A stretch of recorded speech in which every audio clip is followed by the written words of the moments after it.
Quarantine-free travel to Singapore will be extended to 2 more countries from the 8th of November.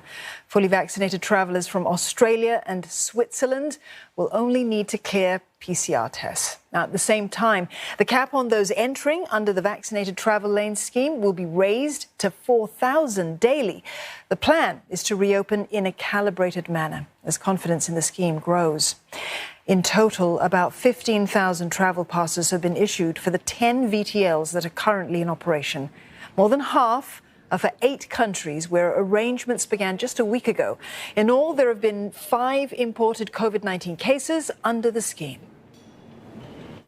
The numbers is another important factor that helps us to manage the risks, so that as we gain experience and the risk is assessed better, if it proves to be successful, then we can continue to increase both in terms of the scope of our VTLs, but also in terms of the scale, meaning numbers.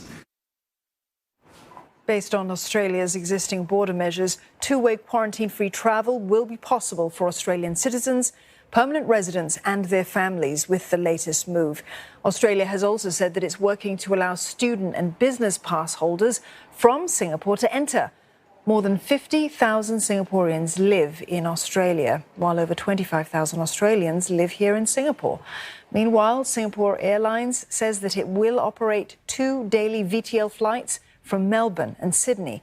Its budget subsidiary, Scoot, will operate daily VTL services from Melbourne and flights from Sydney 4 times a week.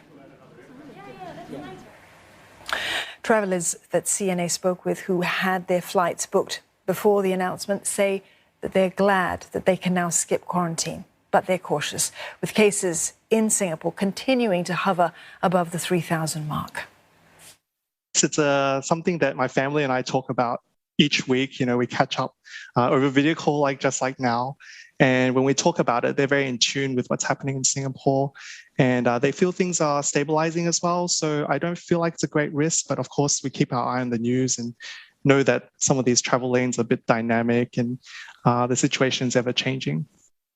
In other countries, they actually have done not so as much as Singapore government has done, in my personal opinion. So even though we see a huge number of cases, I do still feel safe to come back, to be honest, because I know that it will be properly tracked if such a case happened, and then I just need to self-quarantine.